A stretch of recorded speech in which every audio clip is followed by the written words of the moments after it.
త్వరలో academic year start కాబోతుంది. అయినప్పటికీ తెలంగాణలో నుండి చాలా స్కూల్లో ఒక్కొక్క టీచర్‌తో బడులు నడిపిస్తూ ఉన్నారు. ఇందిరా పార్క్‌లో అయితే తెలంగాణ పరిరక్షణ విద్యా సంస్థ ఆధ్వర్యంలో ఒక ధర్నా అయితే చేపట్టడం జరిగింది. మన వెనకున్న వాళ్ళందరూ వీళ్ళందరూ టీచర్లనమాట. మాట్లాడదాం, అకాడమిక్ ఇయర్ స్టార్ట్ అవుతుంది. వాళ్ళ ప్రాబ్లమ్స్ ఏంటి? స్కూల్స్ ఎలా ఉన్నాయి? గవర్నమెంట్ నుంచి వాళ్ళకి చేయాల్సిన సహాయం ఏంటో తెలుసుకుందాం. సార్, మీ పేరు, మీరు ఎక్కడి నుంచి వచ్చారు? మేడం, నా పేరు సామ్యూల్. నేను ఆదిలాబాద్ నుంచి వచ్చానండి. ఇప్పుడు ఇది మేము తెలంగాణ ఇప్పుడు ఉండేటటువంటి ప్రభుత్వాన్ని, రాష్ట్ర ప్రభుత్వాన్ని మేము మా ఆర్థికపరమైనటువంటి డిమాండ్ల కొరకు మేమేం రాలేదు. ఈ సమాజంలో ఉండేటటువంటి బడుగు బలహీన వర్గాలకి ఉచిత విద్య అందించాలనే ఉద్దేశంతో ఇవాళ కేంద్ర రాష్ట్ర ప్రభుత్వాలు విద్యారంగానికి బడ్జెట్ను అత్యంత తక్కువగా కేటాయిస్తున్నటువంటి సందర్భంగా ఈ కాంగ్రెస్ ప్రభుత్వము తన మేనిఫెస్టోలో కనీసంగా 15% రాష్ట్ర బడ్జెట్లో 15% నిధులను కేటాయిస్తామని హామీ పడ్డది. అయినా కూడా ఇవాళ ఆ హామీ నెరవేరలేదు. ఇట్లా ఇవాళ సేవ్ ఎడ్యుకేషన్ కమిటీ పక్షాన మేము డిమాండ్ చేస్తూ ఉన్నది ఏంటంటే, రాష్ట్ర బడ్జెట్లో కనీసంగా 20% నిధులను కేటాయించాలి. కేంద్ర బడ్జెట్లో కనీసంగా 10% నిధులను కేటాయించడం ద్వారా ప్రభుత్వ విద్యారంగాన్ని పరిరక్షించాలని, ప్రభుత్వ విద్యారంగం బలోపేతమైనప్పుడే బడుగు బలహీన వర్గాల పిల్లలకి నాణ్యమైన విద్య అందుతుందనే ఉద్దేశంతో మేము ఇక్కడ ధర్నా చేస్తూ ఉన్నాం. ఇది ప్రభుత్వ స్కూల్స్ బలోపేతం చేయాలి మీరు అంటున్నారు. ఒక పక్క Revanth Reddy private schools promote చేస్తున్నారు. ఒక టీచర్గా మీరేమంటారు? మేడం, ఇవాళ ఇంటిగ్రేటెడ్ స్కూల్స్ కానీ లేకపోతే మిగతా స్కూళ్ళు వేరు పేర్ల మీద నెలకొల్పేటటువంటి స్కూళ్ళ మూలంగా ఇవాళ ప్రభుత్వ విద్యారంగ బలోపేతం కాదు. ఈరోజు నడుస్తున్నటువంటి పాఠశాలలు ఏవైతే ఉన్నాయో వాటినే సెమీ రెసిడెన్షియల్ పాఠశాలగా మార్చాలని మేము డిమాండ్ చేస్తూ ఉన్నాం. ఆ పాఠశాలల్లో ఉండేటటువంటి నాణ్యమైన విద్య అందాలి అంటే అక్కడ ఉండేటటువంటి మౌలికమైనటువంటి సౌకర్యాలను ఏర్పరచాల్సినటువంటి బాధ్యత ఈ ప్రభుత్వానికి ఉంటుంది. ఇవాళ నాన్ టీచింగ్ స్టాఫ్, తర్వాత టీచింగ్ స్టాఫ్ని ఏర్పరచకుండా, విద్యారంగానికి బడ్జెట్ కేటాయించకుండా మేము ప్రభుత్వ విద్యారంగాన్ని బలోపేతం చేస్తున్నాము అని చెప్పడము ప్రజల్ని మోసం చేయడమే అవుతుంది. కనుక అది సరి అయింది కాదు అని చెప్పేసి ప్రభుత్వానికి వ్యతిరేకంగా మేము ఇవాళ ఇందిరా పార్క్ దగ్గర ధర్నా చేస్తూ ఉన్నాం. చాలా ఊర్లలో ఒక్కొక్క టీచరే ఉన్నారు ఒక్కొక్క స్కూల్కి. ఇందుకు కారణంగానే పిల్లల్ని పేరెంట్స్ ప్రైవేట్ స్కూల్లో వేస్తున్నారా? అంటే ప్రభుత్వ పాఠశాలలో ఉపాధ్యాయుల కొరత ఉండడం వల్ల, అంటే విద్యార్థులకు పేద తల్లిదండ్రులకు ప్రభుత్వ బడుల మీద విశ్వాసం లేక కొంతమంది అంతంతో ఉన్నవాళ్ళు ప్రైవేట్ స్కూల్లో పంపుతున్నారు. కాబట్టి మేము అన్ని ప్రభుత్వ పాఠశాలలో ఉపాధ్యాయులు నియమించి ప్రభుత్వ విద్యా వ్యవస్థను కాపాడాల్సిందిగా మేము డిమాండ్ చేస్తున్నాం. గవర్నమెంట్ స్కూల్లో దాదాపు మధ్యాహ్న ఆహారం ఉంటుంది, అల్పాహారం ఉంటుంది. ఇప్పుడు దాదాపు CM Revanth Reddy integrate school కూడా తీసుకొస్తుంటే ప్రభుత్వ బడుల మీద పేరెంట్స్కి ఎందుకు నమ్మకం కలగట్లేదు? మీరేమంటారు? ఇలా ప్రజల మీద ఒక అపోహ ఉంది. ప్రభుత్వ పాఠశాలలు ఎంత బాగా చదువు చెప్పినప్పటికీ ఇప్పుడు ప్రాథమిక స్థాయి ఉంది. ప్రాథమిక స్థాయిలో 5 తరగతులు ఉంటాయి. 5 తరగతిలో మేము డిమాండ్ చేసేది ఏంటంటే తరగతికి ఒక ఉపాధ్యాయుడు ఉండాలి, తరగతి గది ఉండాలని చెప్పి కోరుతున్నాం. కానీ ఆ విధంగా లేకుండా ప్రతి ప్రాథమిక పాఠశాల గ్రామీణ ప్రాంతాల్లో మీరు చూసినట్లయితే ప్రతి ఊళ్ళో ఒక గది లేదా 2 గదులు ఉండి 2 గదులకు 2 లేదా ఒక ఉపాధ్యాయుడు ఉండి, దానివల్ల ఒక ఉపాధ్యాయుడు 5 సబ్జెక్టులు, ఒక తరగతికి 5 సబ్జెక్టులు అంటే 5 25 సబ్జెక్టులు చెప్పడం అనేది అసాధ్యం. కాబట్టి దానివల్ల కూడా కొంత ఇబ్బంది ఏర్పడుతుంది. కాబట్టి అదేవిధంగా ప్రజల్లో కూడా ఇలా విశ్వాసం కోల్పోయేటట్టు ప్రభుత్వం చేస్తుంది. నానా రకాల పేర్లు పెట్టి ఇలా కాన్సెప్ట్ స్కూల్ అని చెప్పి, ఇలా ఇంటిగ్రేటెడ్ స్కూల్ అని చెప్పి, గురుకులాలు అని చెప్పి, తర్వాత రకరకాల యాజమాన్యాల్లో విద్య కొనసాగుతుంది. కాబట్టి రకరకాల యాజమాన్యాల్లో విద్యా వ్యవస్థ కొనసాగడం వల్ల ప్రజలకు విశ్వాసం కోల్పోతుంది. ఇప్పుడు ఒకవైపు ఇంగ్లీష్ మీడియం ప్రవేశపెట్టింది, మరోవైపు ఇంగ్లీష్ బోధించే ఉపాధ్యాయులు లేరు, ఉన్న ఉపాధ్యాయులకు సరి అయినటువంటి శిక్షణ ఇవ్వడం లేదు. దీనివల్ల తెలుగు మీడియమా ఇంగ్లీష్ మీడియం అనేటువంటి గందరగోళంలో ఇలా విద్యార్థులు కొనసాగుతున్నారు.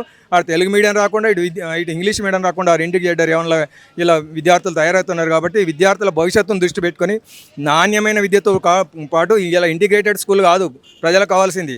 పాఠశాలలో మౌలిక వసతులు కల్పించి, తరగతి ఒక ఉపాధ్యాయుని నియమించి, అన్ని పాఠశాలలో సరైనటువంటి ఒక మౌలిక వసతులు కల్పించి, నాన్ టీచింగ్ స్టాఫ్ కొరత లేకుండా చూసి, ప్రయోగశాలలు కానీ పాఠశాలకు అవసరమైనటువంటి అందుబాటులో క్రీడా సామాగ్రి అని అందుబాటులో ఉంచి మరి ఉన్నట్లయితే తప్పనిసరిగా ప్రభుత్వ పాఠశాలలు బలోపేతం చేయడానికి ఇప్పుడు కూడా ఉపాధ్యాయులుగా మేము సిద్ధంగా ఉన్నాం. కానీ ప్రభుత్వం ఆలోచన విధానం ఏముందంటే, కొంతమంది కార్పొరేట్ శక్తులను ప్రోత్సహించి ఇంటిగ్రేటెడ్ పాఠశాలను నెలకొల్పి ఏదో రకంగా ఈ విద్యా వ్యవస్థను నాశనం చేయడానికి తప్ప ఈ ఇంటిగ్రేటెడ్ పాఠశాల వల్ల ఒరిగేది ఏం లేదు.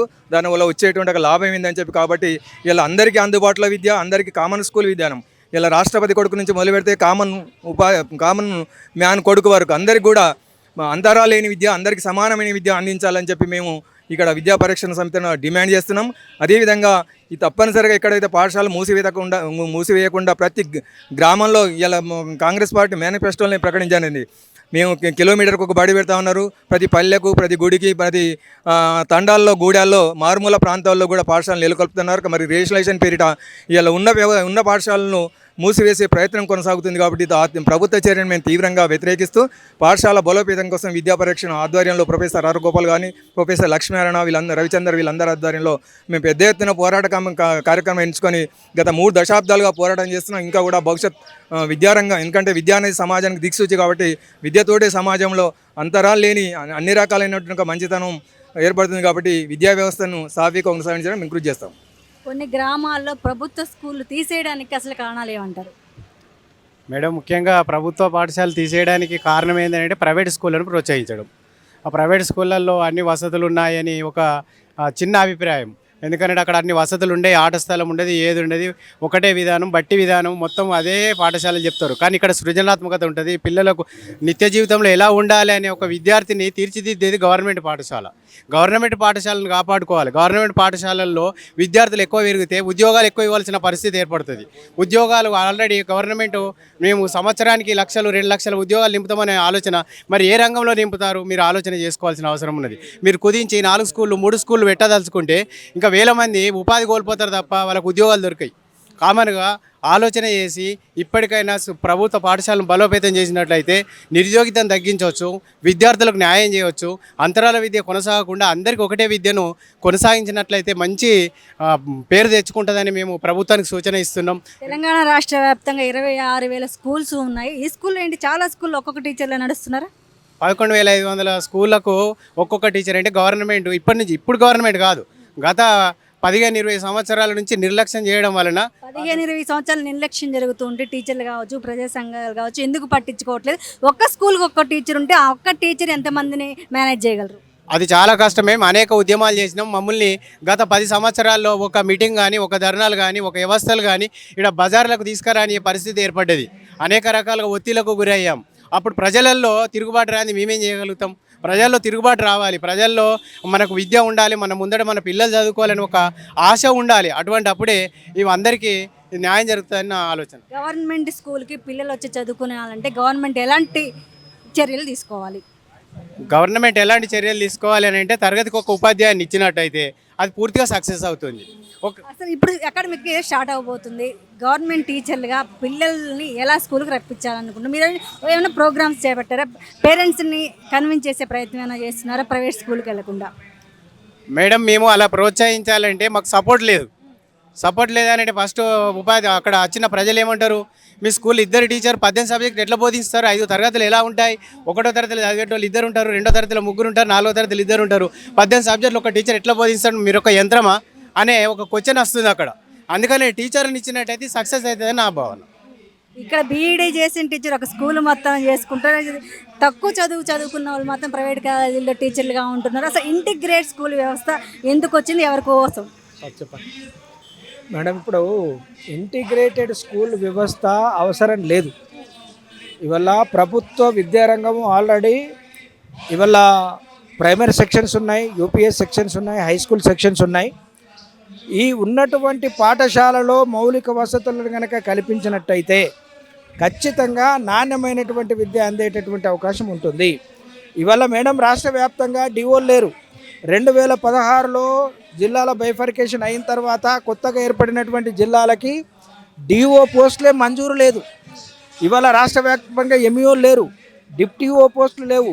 అంటే ఇవాళ సూపర్విజన్ అనేది ప్రభుత్వం లేకుండా చేసినటువంటి పరిస్థితి ఇవాళ మా పాఠశాల విద్యలో కొనసాగుతూ ఉన్నది. మేమేమంటున్నాం, మీకు కనుక బడుగు బలహీన వర్గాల మీద ప్రేమ కనుక ఉంటే ప్రభుత్వ పాఠశాలకు వస్తున్నటువంటి విద్యార్థులకు నాణ్యమైన విద్య అందించాలి అంటే మా అందరి డిమాండ్ ఒకటే, ప్రాథమిక స్థాయిలో ప్రతి తరగతికి ఒక ఉపాధ్యాయుడు ఉండాలి, తరగతికి ఒక గది ఉండాలి. ఇవాళ ప్రీ ప్రైమరీ స్కూల్స్ తీసుకొస్తున్నారు. ప్రీ ప్రైమరీ స్కూల్స్ స్టార్ట్ చేస్తున్నారు. కానీ ప్రీ ప్రైమరీ స్కూల్స్ బోధించడానికి కావలసినటువంటి ఉపాధ్యాయుల నియామకం జరిగిందా? లేదు. ఉపాధ్యాయులను నియమించకుండానే, ఉపాధ్యాయులకు శిక్షణ ఇవ్వకుండానే 7వ తరగతి 9వ తరగతి 8వ తరగతి జరిగినటువంటి వాళ్ళని ఈ ప్రీ ప్రైమరీ చెప్పమంటే నాణ్యమైన విద్య ఎట్లా అందుతుంది? అంటే ప్రభుత్వాలకి నాణ్యమైన విద్య, ప్రజల బిడ్డలకి నాణ్యమైనటువంటి విద్య అందించాలనేటటువంటి స్పృహ అసలే లేదు. ఒకటేంటంటే వాళ్ళకు విద్యా అవస్థ లేదు, ఉపాధ్యాయులే చెప్తలేరని ఆ ఉపాధ్యాయుల మీద నెపం మోసేటటువంటి ఆలోచన ఈ ప్రభుత్వం చేస్తూ ఉన్నది. అది సరియైంది కాదు. నాణ్యమైన విద్య అందాలంటే ఉపాధ్యాయుడు మాత్రమే కాదు, ఆ పాఠశాలలో ఉండేటటువంటి సిబ్బంది ఉండాలి, సూపర్విజన్ ఉండాలి, అక్కడ మౌలిక వసతులు ఉండాలి. ఆ మౌలిక వసతులు లేనటువంటి పాఠశాలకి కనీసం ఒక రిక్షా కార్మికుని బిడ్డ కూడా అక్కడికి పంపించేటటువంటి పరిస్థితి లేదు. ఇప్పుడు ప్రైవేటు అన్ని హంగులు కనిపిస్తాయి, ప్రభుత్వ పాఠశాలకు వచ్చేసరికి ఏ వసతి ఉండదు, టాయిలెట్స్ ఉండవు, లైబ్రరీ ఉండదు, లేబరేటరీ ఉండదు, తరగతికి ఒక గది ఉండదు. ఎట్లా బోధిస్తారండి? సో ఇవన్నీ సమస్యల్ని పరిష్కరించి ఇవన్నీ సాధ్యం ఎప్పుడవుతాయి? ప్రభుత్వము విద్యారంగానికి బడ్జెట్ కేటాయింపులు ఎక్కువ చేసినప్పుడు మౌలిక వసతులు వస్తాయి, రిక్రూట్మెంట్ చేసేటటువంటి అవకాశం ఉంటుంది, ఇవన్నీ ఉంటాయి. కనుక మేము చివరిగా ఈ ఇందిరా పార్కు నుంచి మేము డిమాండ్ చేసేది ఏంటంటే, మీ ప్రభుత్వానికి చిత్తశుద్ధి కనుక ఉంటే మొదట బడ్జెట్ పెంచండి, మౌలిక వసతులు కల్పించండి, రిక్రూట్మెంట్ చేయండి, ఖాళీగా ఉన్న పోస్టులు అన్నింటినీ భర్తీ చేయండి. అప్పుడు పిల్లలకి నాణ్యమైన విద్య అందుతుందని చెప్పేసి మేము డిమాండ్ చేస్తాం. చాలామంది తల్లిదండ్రుల ఆందోళన ఏంటి, గవర్నమెంట్ స్కూల్స్ ఉన్నాయి, పంపించడానికి మేము రెడీగా ఉన్నాయి, బట్ వసతులు లేవు. ప్రభుత్వం ఎందుకు పట్టించుకోవట్లేదు అంటారు? ప్రభుత్వం ప్రైవేట్ కాలేజీలు కార్పొరేట్ శక్తుల మీద ఇలా కార్పొరేటీకరణ, కాషాయీకరణ, ప్రైవేటీకరణ దిశలో ప్రభుత్వాలు కొనసాగుతున్నాయి. కార్పొరేట్ శక్తులను పెంచి పోషించే లక్ష్యంతో ప్రభుత్వాలు పనిచేస్తున్నాయి. ప్రభుత్వాలు ఎప్పుడు కూడా పాలకులు మారినప్పుడు కూడా పాలకుల పాలసీ విధానాలు మారలేదు. కేవలం జిల్లాలు మారినా జీవితాలు మారలేదు అన్నట్టు పాలకులు మారిన కానీ పాలసీలు మారలేదు. అవే పాత పాలసీలైనా కొనసాగిస్తూ గత 20 ఏళ్ల నుంచి విద్యారంగం పూర్తిగా ధ్వంసం అయిపోయింది. విద్యారంగంలో మనం ఎప్పటి నుంచో కోరుతాం కాదు, 3-4 దశాబ్దాల నుంచి మేము కోరుతున్నాం. కనీసం ఒక 15% విద్యారంగంలో బడ్జెట్ విద్యారంగాన్ని కేటాయించమని కోరుతున్నాం. విద్యారంగంలో బడ్జెట్ విద్యారంగానికి కేటాయింపు లేవు. విద్యారంగాన్ని కేటాయించిన కేటాయింపులు కూడా దారి మళ్ళీ ఇతర దిక్కు మళ్ళిస్తున్నారు నిధులను. ఆ విధంగా మొత్తం ప్రభుత్వ విద్యారంగాన్ని నిర్వీర్యం చేయడానికి ఒకవైపు ప్రభుత్వాలే కారకులు అవుతున్నాయి. ప్రశ్నించే గొంతుకల నుంచి వేశారు. గత 10 సంవత్సరాల్లో టీఆర్ఎస్ బీఆర్ఎస్ ప్రభుత్వంలో ప్రశ్నించే గొంతుకల నుంచి వేశారు. ఇక్కడ ధర్నా చౌక్ పెడితే ధర్నా చౌక్ని ఎత్తివేశారు. అనేకమైనటువంటి ఒక నియంతృత్వ పోకడతో చేశారు. కాబట్టి ప్రజలు మార్పు కోరుకున్నారు. మార్పు కోరుకొని ఈ ప్రభుత్వం తెచ్చినప్పుడు కూడా ఈ ప్రభుత్వం కూడా మరి ఇప్పటి వరకు కూడా విద్యారంగం మీద మరి ముఖ్యమంత్రి గారు స్వయంగా తానే విద్యాశాఖ మంత్రి ఉండి విద్యారంగాన్ని బాగు చేస్తా అని చెప్తున్నారు. కానీ ఇప్పటి వరకు విద్యారంగానికి ఏ విధమైన నిధులు కేటాయించలేదు. ఒకవైపు ఉస్మానియా విశ్వవిద్యాలయాన్ని తీసుకున్నట్లయితే 1000 కోట్లు కేటాయిస్తారని చెప్పారు. చెక్కు కూడా ఇచ్చారు. ఇప్పటి వరకు వాళ్ళ రూపాయి కూడా ఉండలేదు. అలా 960 పోస్టులు ఖాళీగా ఉన్నాయి. ఈ విధంగా పోస్టులు ఖాళీ ఉంటే ఎక్కడి నుంచి ఇవి సరైన విద్యా విధానం ఉంటుంది? ఇన్ని పోస్టులు ఖాళీ ఉన్నాయి, కానీ ప్రభుత్వం ఎందుకు జాబులు ఇవ్వట్లేదు, నియామకాలు చేయడం లేదంటారు? ప్రభుత్వాలు నియామకాలు చేయాలి. మేము డిమాండ్ చేసేది అంతే. విద్యారంగంలో నియామకాలు ఒకటి పోస్టులు లేకపోతే అనుకోవచ్చు, పోస్టులు ఉన్నాయి, నియామకాలు చేయడం లేదు. ప్రభుత్వం ఎందుకు అని నియామకాలు చేయాలి. మేము ఇంకోటి అదే తప్పనిసరిగా డిఎస్సి నిర్వహించి ఖాళీగా ఉన్నటువంటి ఉపాధ్యాయ పోస్టులను మొత్తం భర్తీ చేసి విద్యారంగంలో ఒక సరి అయినటువంటి ఒక నూతన ఒరవడిని సృష్టించేటువంటి ఒక వ్యవస్థను నెలకొల్పాలని చెప్పి మేము ప్రభుత్వాన్ని కోరుతున్నాం. అసలు గ్రామాల్లో ఉన్న తల్లిదండ్రులు అసలు ఏమనుకుంటూ ఉంటారు ప్రభుత్వ పాఠశాల గురించి? తల్లిదండ్రుల మీద విశ్వాసం పోయేటప్పుడు ప్రభుత్వమే పురిగొల్పుతుంది. ఇలా విద్యారంగంలో సాలు చక్క పనిచేస్తారు, సాలు బడికి వస్తలేరు అని ఒక అది చేస్తుంది. కానీ ఇప్పుడు ఈ విద్యాశాఖలో ఎంఏ పోస్టులు రాష్ట్ర వ్యాప్తంగా 1100లకు పైగా ఎంఏ పోస్టులు ఖాళీ ఉన్నాయి. ఎంఏ ఒక సూపర్వైజన్ లేదు. పాఠశాలలో ఒక ఉపాధ్యాయుడు బడిపోతే ఉపాధ్యాయుడు బడికి వస్తుండా లేదు, సమయపాలన పాటిస్తుండా లేదు, సరైన రీతిలో బోధన కొనసాగుతుందా లేదని పర్యవేక్షణ అధికారులు లేరు. రాష్ట్ర వ్యాప్తంగా పర్యవేక్షణ అధికారులు కరువై ఇలా విద్యారంగం ఒక మండలం ఉంది. మండలానికి 2 ఎంఏలు ఖచ్చితంగా ఉండాలి. ఒకళ్ళు అకాడమిక్ సైడ్ ఉండాలి, ఒకళ్ళు అడ్మినిస్ట్రేషన్ సైడ్ ఉండాలి. ఆ విధంగా కొనసాగితే పర్యవేక్షణ ఉండి ఉపాధ్యాయులు కూడా భయంతో పనిచేస్తారు. అక్కడ సక్రమంగా విద్యా విధానం కొనసాగుతుంది. అదేవిధంగా ప్రజలు కూడా పాఠశాల మీద కొంత వాళ్ళకు విశ్వాసం నెలకొల్పుతుంది. ఆ విధంగా విద్యా వ్యవస్థ బాగుపడడానికి అవసరం ఉంది. కాబట్టి అన్ని రకాలైన పోస్టులు భర్తీ చేసి సరైన సూపర్వైజర్ ఉంటే తప్పనిసరిగా విద్యా వ్యవస్థలో తెలంగాణలో విద్యా వ్యవస్థలో ఎలాంటి మార్పులు వస్తే విద్యా వ్యవస్థ బాగుపడుతుంది? ప్రభుత్వ పాఠశాలలకు కేటాయించే బడ్జెట్ను పెంచాలి. ఇప్పుడు 6% మాత్రమే కేటాయిస్తాను. సో దాన్ని ఏం చేయాలి? 15-20% పెంచినప్పుడు మాత్రమే ప్రభుత్వ పాఠశాలలు అన్నీ కూడా బాగుపడే అవకాశాలు ఉన్నాయి. ఎందుకంటే మనం ఎన్నో దేశాలను, అభివృద్ధి చెందిన దేశాలను అన్నిట్లలో ఆదర్శంగా తీసుకుంటాను, కానీ విద్యాశాఖలో మాత్రం ఆదర్శంగా తీసుకుంటలేం. ఏం చేస్తాను అన్నీ చూసేస్తాను, అన్ని స్కూళ్ళు ఆ ఫిన్లాండ్ స్కూల్ అట్టున్నది, ఫిలిప్పీన్స్ స్కూల్ ఇట్లున్నాయి, లేకపోతే అమెరికాలో అట్లా చదువుకుంటానని అంటాను. కానీ వాళ్ళు జీడిపిలో 25% కేటాయిస్తాను విద్యాశాఖకు. కానీ మనం ఏం చేస్తాం, ఇక్కడ 3% మాత్రమే కేటాయిస్తాం దేశంలో. అట్లాంటప్పుడు ప్రభుత్వ పాఠశాలలు ఎట్లా బాగుపడతాయి? ప్రభుత్వ విద్య, ప్రభుత్వ పాఠశాల మన ప్రతి పౌరుని యొక్క హక్కు. భారత రాజ్యాంగం ఏం చెప్తుంది? ప్రతి పౌరునికి ప్రభుత్వం ఉచిత విద్య అందించాలని చెప్తుంది. సో దానికి తగ్గ అడుగులు వేయకుండా, ప్రభుత్వ పాఠశాలను ప్రోత్సహించకుండా ప్రైవేటు వ్యవస్థలను మాత్రమే ప్రోత్సహించుకుంటూ ముందడికి పోతుంది ప్రభుత్వాలు. సో అన్ని ప్రభుత్వాలు, కేంద్ర ప్రభుత్వం, రాష్ట్ర ప్రభుత్వం, అదే ప్రభుత్వం వచ్చినా, ఏ పార్టీ వచ్చినా కూడా ప్రభుత్వ విద్యను వెనుకడిగే వేస్తుంది. సంవత్సరానికి కొన్ని వేల స్కూళ్ళను మూసుకుంటూ, పాఠశాలను మూసివేస్తూ పేద బడుగు బలహీన వర్గాలకు విద్య అందకుండా చేస్తాను. సో విద్య అనేది దేశాభివృద్ధికి నాంది. ఒక దేశం అభివృద్ధి చెందిందంటే ఆ దేశంలో ఉన్న ప్రజలందరూ కూడా చదువుకొని విద్యావంతులు అయ్యిందని ఒక సంకేతం పోతుంది. కానీ ఇక్కడ మనం ఏం చేస్తున్నాం, అంతా కూడా వ్యతిరేక దిశలో పోతుంది. వ్యవస్థ అంతా కూడా వ్యతిరేక దిశలో ప్రయాణం చేస్తుంది. చదువు అవసరం లేదు, చదువు పెద్దవాళ్ళకే, డబ్బున్న వాళ్ళకే చదువు అన్న తీరుగా ప్రభుత్వాలు కూడా వ్యవహరిస్తాయి. ఎందుకు అంటే దీనికి ఉదాహరణ ఏంటంటే గురుకులాలు కావచ్చు, ఇప్పుడు వచ్చే ఇంటిగ్రేటెడ్ స్కూల్స్ కావచ్చు. అసలు ఏంటి ఇంటిగ్రేట్ స్కూల్ అని చాలామంది తెలియని వాళ్ళు అనుకుంటారు. అసలు ఇంటిగ్రేట్ స్కూల్ ఏంటి, దాంట్లో ఉన్న వసతులు ఏంటి, ఎందుకు పిల్లలు చదవాలి దాంట్లో? ఇంటిగ్రేటెడ్ స్కూల్స్ అంటే అన్ని వర్గాలకు, అన్ని కులాలకు కూడా సమాన అవకాశాలు కల్పించి దాంట్లో కేజీ టు పీజీ అంటారు, తర్వాత ఆటలకు పాటలకు, తర్వాత కోకరిక్యులర్ యాక్టివిటీస్ కూడా అన్నిటికి కూడా సమ ప్రాధాన్యత ఇస్తారు. ఒక 25 ఎకరాలలో దాదాపు 200 కోట్లతోటి ఒక్కొక్క పాఠశాలను తయారు చేస్తాను. దానివల్ల చదువుకునేది ఎంతమంది విద్యార్థులు? కాంగ్రెస్ గవర్నమెంట్ వచ్చి 3 సంవత్సరాలు దగ్గర పడుతుంది, ఇంకా 2 సంవత్సరాలే ఉంది. 2 సంవత్సరాలు ఇంటిగ్రేటెడ్ స్కూల్స్ ఎప్పుడు కడతారు? గవర్నమెంట్ పిల్లలు ఎప్పుడు జాయిన్ అవుతారు? ఇంటిగ్రేటెడ్ స్కూల్స్ కట్టాలన్న ఆశ కాంగ్రెస్కి ఏం లేదు. వాళ్ళు కాళేశ్వరం కట్టి డబ్బులు సంపాదించారు. వీళ్ళు ఇంటిగ్రేటెడ్ స్కూల్స్ పేరు మీద శంకుస్థాపనలు చేసి డబ్బులు కమిషన్లు తీసుకుంటారు. సింపుల్ కదా, అంతే. ప్రభుత్వాలు ప్రజలకు ఎప్పుడు కూడా న్యాయం చేయాలనే ఆలోచన ఏం లేదు. దాదాపు చాలా స్కూల్లో దాదాపు ఇప్పటికైతే క్లాస్ రూమ్స్ లేవు, టాయిలెట్స్ తాగడానికి వాటర్ కూడా లేవు. ఎందుకని ప్రభుత్వ స్కూల్స్ మీద నిర్లక్ష్యం వహిస్తుంది? ఒక పాఠశాలలో 100 మంది పిల్లలు ఉంటే కనీసం 4 టాయిలెట్లు ఉండాలి. 30 మంది పిల్లలు చొప్పున గడుతున్నారు. కానీ మాకున్న పాఠశాలలో ఒకటే తరగతి గది, 30 మంది పిల్లలు ఉంటే ఒకటే టాయిలెట్. ఏ మాత్రం కూడా మనము విద్యా రంగంలో ఉన్నటువంటి నిపుణులు, విద్యార్థి సంఘాల డిమాండ్ ఏంటంటే 30% నిధులు ఇస్తే విద్యారంగంలో అద్భుతాలు సాధించవచ్చు అని. కొన్ని ప్రభుత్వాలు వేసిన విద్యా కమిటీలు ఏం చెప్పినాయంటే 20% నిధులన్నా ఇవ్వాలి అని ప్రభుత్వం వేసిన కమిటీలు ప్రభుత్వానికి ఇచ్చిన నివేదిక.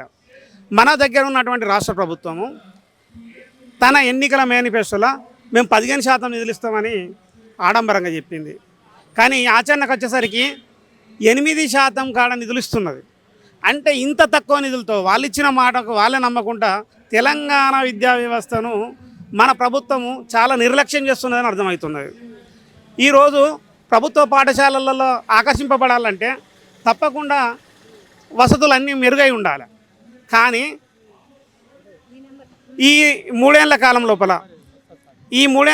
లోపల మన రాష్ట్రంలో 52% ఉండే ప్రైవేట్ పాఠశాల విద్యార్థుల సంఖ్య 66% పెరిగింది. అంటే 14% పెరిగింది. అంటే ప్రభుత్వ పాఠశాలలలో 14% తగ్గింది అన్నట్టు. అంటే ప్రభుత్వ విద్యకు ప్రభుత్వం ఏమాత్రం ప్రాధాన్యత ఇవ్వలేదని తెలుస్తుంది. మన దగ్గర 25,000 పైచిలకు పాఠశాలలు ఉన్నాయి. అందులో 16,200 పైచిలకు పాఠశాలలు సింగిల్ టీచర్తో నడుస్తున్నాయి. అంటే 5 తరగతులు ఉంటే 18 సబ్జెక్టులు ఉంటే ఒక టీచరే బోధించుకోవాలి, ఒక టీచరే మధ్యాహ్న భోజనాన్ని పర్యవేక్షించుకోవాలి, ఆ ఒక టీచరే పిల్లల పర్యవేక్షణ చేసుకోవాలి, ఒకటే తరగతి గదిలో భోజనంతో జరగాలి. అంటే ప్రైవేట్ పాఠశాలలో ఇట్లా ఉండదు. కొంత వాళ్ళు చిన్న చిన్న షెడ్లు వేసుకున్నా కానీ ఎక్కువ ప్రైవేట్ స్కూల్ టీచర్లు బీఈడీ చేసిన వాళ్ళే ఉంటున్నారా? ఉంటున్నారు. ఇప్పుడు ప్రైవేట్ పాఠశాలలలో కూడా మేరకు అర్హతలు ఉన్న వాళ్ళు ఉంటున్నారు కావచ్చు, లేకున్నా కానీ వాళ్ళు మేనేజ్ చేస్తున్నారు కావచ్చు. అది విషయం కాదు. ప్రభుత్వ పాఠశాలల్లో పనిచేసే నిష్ణాతులైన ఉపాధ్యాయులు ఉన్నారు. ఉపాధ్యాయుల మీద ప్రభుత్వము ప్రజలు కొన్ని అపనమ్మకాలు చేసినారు, వీళ్ళు సరిగా వేలకు బడికి రారని. ఇప్పుడు ఎఫ్ఆర్ఎస్ పెట్టినారు. టీచర్ల యొక్క నిబద్ధత కనబడుతూ ఉన్నది. టీచర్లు ఎవరు ఆలస్యంగా రావడం లేదు. మీరు టీచర్లను పర్యవేక్షించేందుకు దాదాపు 20 జిల్లాల విద్యాధికారులే లేరు. ఎంఈఓల పరిస్థితి చెప్పనక్కర్లేదు. ఇప్పుడు ఎంఈఓలు అంటే వాళ్ళు లేనే లేరు. చాలా సంఖ్యల వేల మీద లెక్క పెట్టుకున్న ఎంఈఓలు ఉన్నారు. ఒక్కొక్క జిల్లాలో ఒకరు ఇద్దరు ఎంఈఓలు ఉంటారు. అక్కడ పక్కకు ఉన్నటువంటి కాంప్లెక్స్ హెడ్ మాస్టర్లకు ఎంఈఓ బాధ్యతలు అప్పచెప్తారు. వాళ్ళు అటు పాఠశాల బాధ్యతలు చూడాలి, ఇటు పర్యవేక్షణ బాధ్యతలు చూడాలి. ఇవన్నీ ఉపాధ్యాయులకు రిపోర్ట్లు ఇచ్చేందుకు కావాల్సిన వ్యవస్థలే తప్ప ఉపాధ్యాయుల నుంచి వెళ్ళి పాఠశాల నుంచి వెళ్ళి ప్రభుత్వానికి కావాల్సిన నివేదికలు అందించుకునేందుకే తప్ప ఇవి పరిపాలన ఏం చూడట్లేదు. పాఠశాలలలో ఉపాధ్యాయులను నిర్లక్ష్యానికి గురి చేస్తూ ఉన్నారు. భవనాలు లేవు, వసతులు లేవు, బాత్రూమ్లు, టాయిలెట్ల విషయాలు లేవు, అనేక బాధ్యతల మీద పెడుతున్నారు, విద్యను నిర్లక్ష్యం చేస్తున్నారు, బడ్జెట్ అనేది ఇవ్వడం లేదు.